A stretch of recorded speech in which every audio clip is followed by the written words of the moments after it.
Assalamu alaikum, you are listening to Malik Shazaib. And if you like my work, you can help me to continue teaching by sharing this video with your friends, by clicking the like button and by leaving a comment. And now let's move to our topic. आज के इस lecture में हम inter process communication tools के बारे में पढ़ेंगे। तो सबसे पहले आपको बता दूं, जो प्रोसेस होता है, कोई भी प्रोसेस, सबसे पहले प्रोसेस क्या होता है।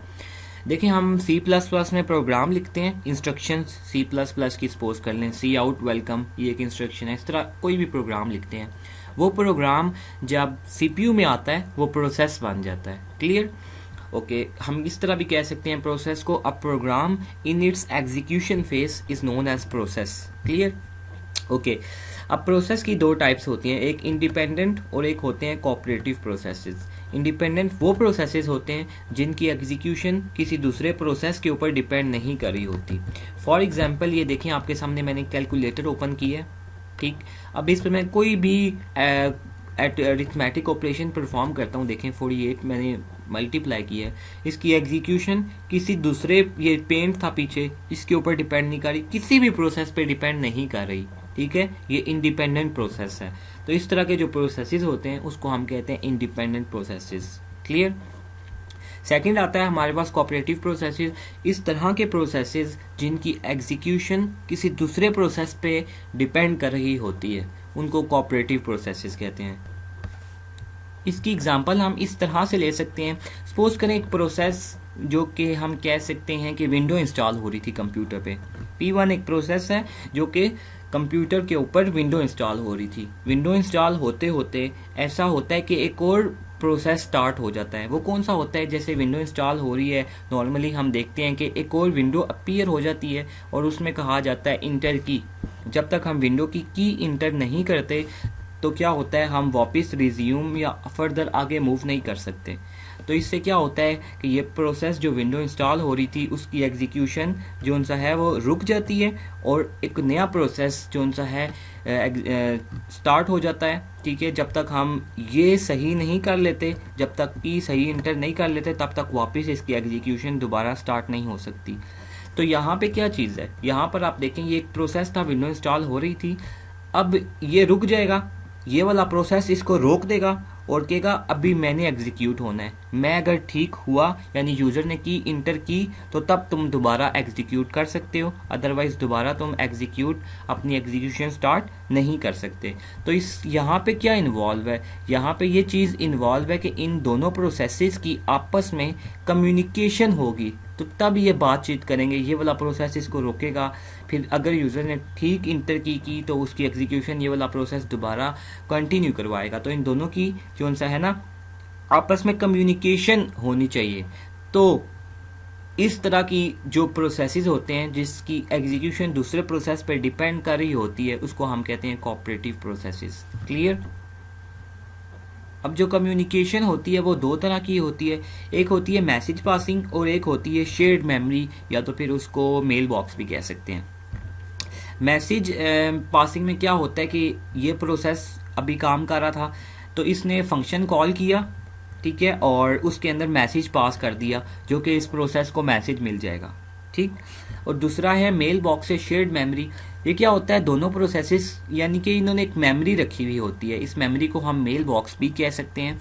इसने इस प्रोसेस को जो भी मैसेज सेंड करना है, ये प्रोसेस क्या करेगा, इसके अंदर अपना मैसेज रख देगा, ठीक, और ये वाला प्रोसेस क्या करेगा, इस मेल बॉक्स से वो मैसेज ले लेगा। तो इसको फिर जो इसने कम्युनिकेशन करनी थी, जो इसने मैसेज सेंड करना था, वो मिल जाएगा। बिल्कुल इसी तरह इसने अगर उसको वापस सेंड करने की, हाँ यूज़र ने सही की, इंटर की है, तुम एग्जीक्यूशन स्टार्ट करो, तो वो क्या काम करेगा, ये वाला जो उसने मैसेज डिलीवर करना है वो यहाँ पे रख देगा और ये वाला प्रोसेस उससे लेगा। अगर तो यूज़र ने सही की, इंटर की, तो ये दोबारा एग्जीक्यूशन स्टार्ट कर देगा। क्लियर? अब हम प्रैक्टिकली कोडिंग से ये देखेंगे कि ये जो दो प्रोसेसेस होते हैं इनके दरमियान जो सा है कम्युनिकेशन कैसे होती है। तो चलते हैं कोडिंग की तरफ। तो शेयर्ड मेमोरी का जो सा है मैंने अभी आपको बता दिया, ये हमारे पास आईपीसी टूल्स हैं। इस लेक्चर में हम पाइप और नेम्ड पाइप, जिसको फीफो भी कहते हैं, ये पढ़ेंगे, ठीक। सबसे पहले हम पढ़ते हैं पाइप। पाइप बेसिकली यूज़ क्यों होता है? जब दो रिलेटेड प्रोसेसेस का मतलब है एक पेरेंट है और दूसरा चाइल्ड है। जब पेरेंट या चाइल्ड की हम ऐसे प्रोसेसेस की कम्युनिकेशन करानी होती है तो उसके लिए हम पाइप को यूज़ करते हैं। ठीक, तो ये देखें जैसे ये विंडो इंस्टॉल करने का प्रोसेस था, उसके आगे ही एक और प्रोसेस क्रिएट हुआ है उसी प्रोसेस का। तो इसका मतलब है ये पेरेंट था, अभी पेरेंट वेट कर रहा है चाइल्ड का, ठीक है, और उसके बाद चाइल्ड दोबारा पेरेंट के साथ कम्युनिकेशन करेगा।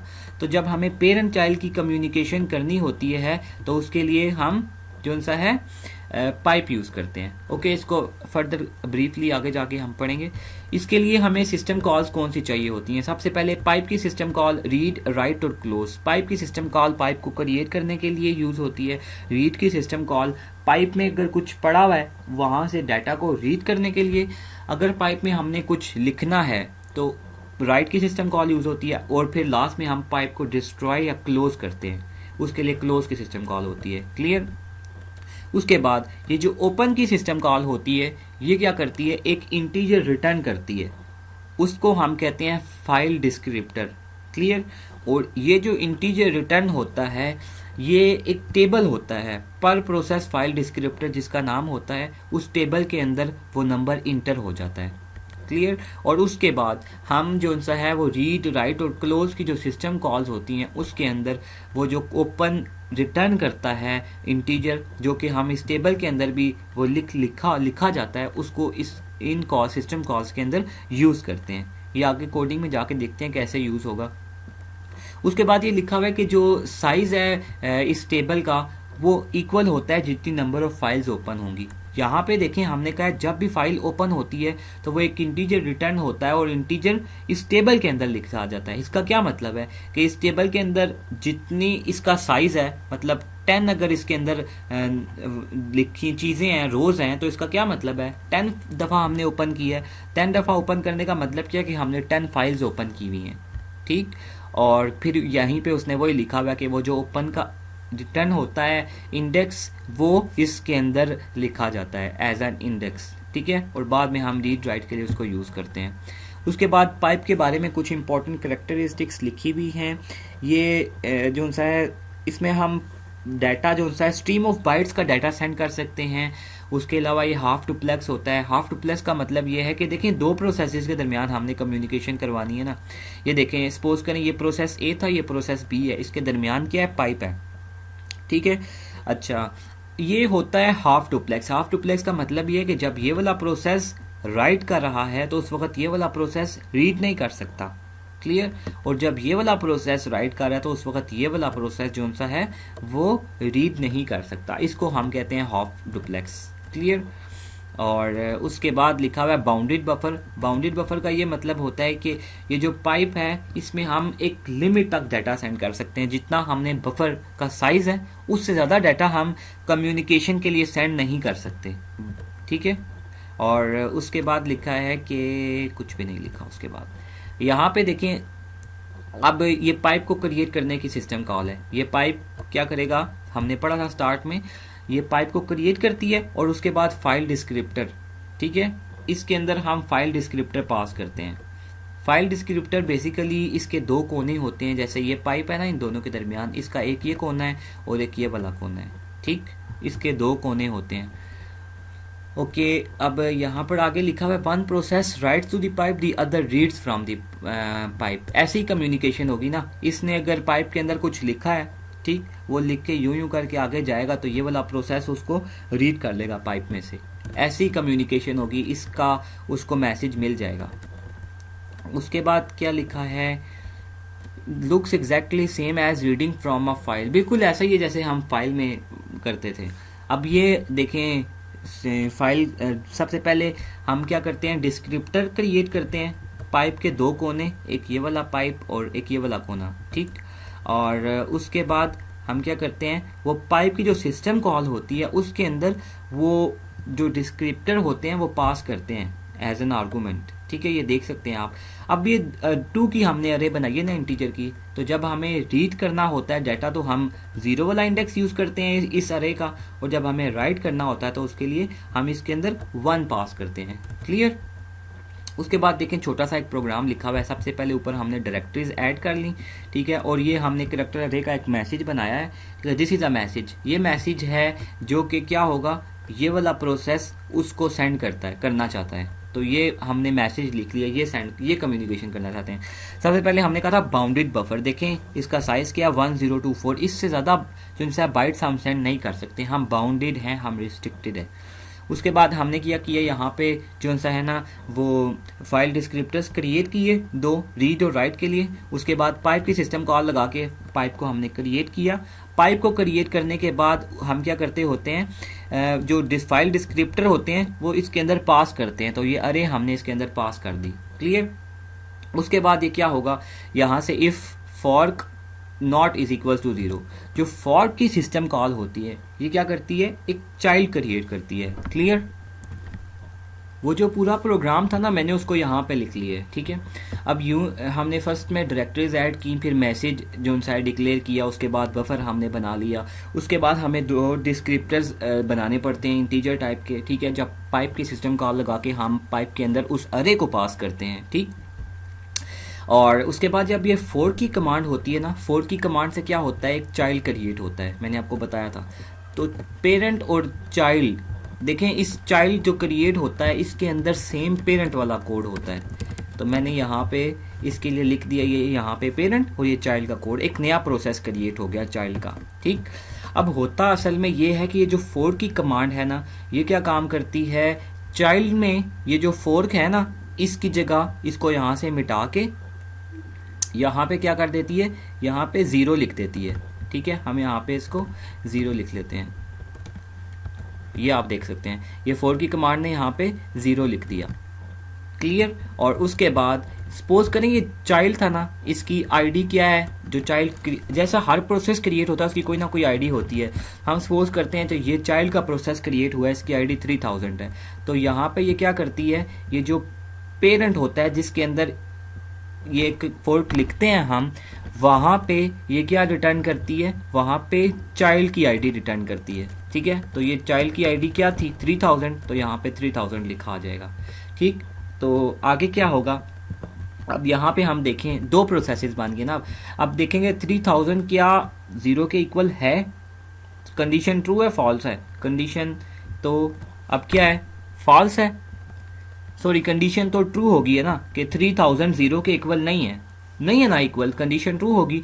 इससे क्या होगा, ऊपर जो हमने पाइप क्रिएट किया था, अब ये पेरेंट प्रोसेस के अंदर हम क्या काम कर रहे हैं, राइट लिख रहे हैं fd1। मैंने बताया था कि जब भी हमें राइट करना पड़ता है तो यहाँ पे fd, वो जो अरे हमने क्रिएट की थी वहाँ पे हम 1 लिखते हैं जब हमें राइट करना होता है, ठीक है। राइट कर दे, पाइप के अंदर राइट कर दो ये वाला मैसेज, ये जो ऊपर हमने मैसेज वेरिएबल में लिखा था, ठीक। तो पाइप के अंदर ये लिखा जाएगा और उसके बाद str, मतलब ये जो मैसेज है इसकी लेंथ कितनी है टोटल, जितनी इसकी strlen एक फंक्शन होता है कि जो करैक्टर अरे की लेंथ को कैलकुलेट करता है, ये उसकी लेंथ यहाँ पे आ जाएगी और लास्ट में एक हम उसमें एक ऐड कर रहे हैं, ठीक। ये राइट की सिस्टम कॉल क्या करती है, लास्ट में जो सा है टर्मिनेटर ऐड कर देती है, तो इसके लिए हमने एक नया करैक्टर ऐड किया, ठीक। और उसमें जो सा है ना टर्मिनेटर, यानी पाइप के अंदर आफ्टर ऑल ये लिखते हैं कि पाइप के अंदर ये लिखा हुआ आ जाएगा।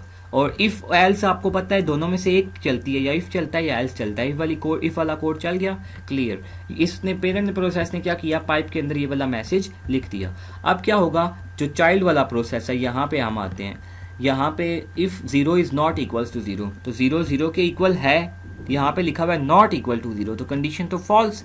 इसका मतलब है यहाँ पे ये इफ वाला कोड नहीं चलेगा, यहाँ पे एल्स वाला कोड चलेगा, ये जैसे लिखा हुआ भी है चाइल्ड कोड। तो यहाँ पे पेरेंट ने क्या किया था, पाइप के अंदर डाटा को राइट किया था, लिखा था, तो पेरेंट क्या काम, सॉरी चाइल्ड क्या कर रहा है कि पाइप से डाटा को रीड कर रहा है। तो रीड करने के लिए fd0, रीड करने के लिए 0 का डिस्क्रिप्टर यूज होता है, राइट के लिए 1 का डिस्क्रिप्टर यूज होता है। तो कहाँ से रीड करना है, जो पेरेंट था उसने डाटा को, इस मैसेज को बफर के अंदर लिखा था, ये जो बफर है, तो यहाँ से ये क्या काम करेगा, ये डिस्क्रिप्टर हमने लिखा, इस बफर से डाटा को रीड करो, और इस बफर का साइज क्या है 1024, यहाँ पे जो हमने डिक्लेयर किया था। तो ये डाटा बफर में रीड करके डाटा रीड करेगा और फिर बफर में रख देगा, ठीक। और फिर हम स्क्रीन पर डिस्प्ले कराना चाहते हैं कि एक जो पेरेंट प्रोसेस था उसने कम्युनिकेशन के लिए चाइल्ड को क्या सेंड किया है। तो ये हम got this from mama means parent ने ये मैसेज सेंड किया है और उसके बाद वो मैसेज रीड करके उसने बफर में रख दिया था, तो वो बफर के अंदर पड़ा हुआ है, वहाँ से हम डिस्प्ले करा सकते हैं। इस तरह हुआ क्या, एक प्रोसेस से हमने पाइप के ज़रिए दूसरे प्रोसेस में एक मैसेज सेंड किया है, कम्युनिकेशन करवाई है। क्लियर। उसके बाद ये बात आपने याद रखनी है पाइप के बारे में कि जो पाइप होता है वो एक पाइप दो प्रोसेसेस के दरमियान ही हो सकता है, दो प्रोसेसेस से ज़्यादा के दरमियान नहीं हो सकता। ठीक है, अगर हमें इस प्रोसेस से इसके दरमियान कम्युनिकेशन करानी है तो हमें एक और पाइप क्रिएट करना पड़ेगा, फिर इस प्रोसेस के इसके दरमियान करवानी है तो एक और पाइप क्रिएट करना पड़ेगा। तो ये इस तरह इस प्रोसेस से हम इस प्रोसेस को जो सा है मैसेज सेंड कर सकते हैं। ये क्या होगा, ये वाला प्रोसेस इसको सेंड करेगा, ये इसको करेगा, ये इसको करेगा। इस तरह करके ये पाइप्स जब ज़्यादा होते हैं इसको हम कहते हैं ये पाइप की एक चेन बन गई है। ठीक है, इस तरह हम एक प्रोसेस से ज़्यादा प्रोसेसेस की आपस में कम्युनिकेशन करवा सकते हैं। तो ये जो हमने एग्जाम्पल पढ़ी थी, ये देखें पेरेंट था उसने फोर्थ किया था तो चाइल्ड हो गया था। हमने जो पढ़ी है वहाँ पे वो क्या कर रहा था, चाइल्ड राइट कर रहा था, सॉरी चाइल्ड रीड कर रहा था, पेरेंट ने राइट किया था। कहने का मकसद है पेरेंट ने पाइप के अंदर राइट किया था और चाइल्ड ने पाइप से रीड कर लिया था। ये हमने कोड पढ़ा था।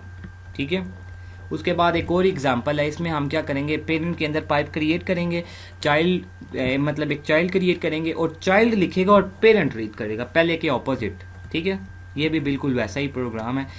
सबसे पहले हमने डिस्क्रिप्टर्स PID वगैरह ये लिया, मेन में जाते हैं आगे। देखें पाइप जब भी क्रिएट होता है तो उसकी एक ID आ जाती है, वो हमने इस RC का जो इंटीजर वेरिएबल हमने डिक्लेयर किया था वो इसके अंदर हमने स्टोर कर लिया। ठीक, पाइप क्रिएट हो गया। तो अब हम चेक कर रहे हैं कि अगर तो RC की वैल्यू -1 है इसका मतलब है पाइप क्रिएट नहीं हुआ, अगर तो -1 नहीं है तो पाइप क्रिएट हो गया सक्सेसफुली। तो यहाँ पे चेक करें, अगर 0 से छोटी है तो एरर डिस्प्ले करे और एग्जिट हो जाए, और अगर तो -1 नहीं है तो ठीक है पाइप क्रिएट हो गया। उसके बाद हम क्या काम कर रहे हैं, PID is equals to fork. इसी तरह क्या होगा, एक पूरे कोड की नई कॉपी जनरेट हो जाएगी, फोर्क पेरेंट में 0 आ जाएगा। ठीक है, अभी ये पेरेंट चला रहे हैं ना, अभी यहाँ पे क्या लिखा हुआ आ जाएगा 0, सॉरी पेरेंट चला रहे हैं तो पेरेंट में चाइल्ड की ID आ जाएगी, मतलब अभी 0 के इक्वल नहीं है PID। तो यहाँ पे हम क्या चेक कर सकते हैं, if PID is less than 0, ठीक है, मतलब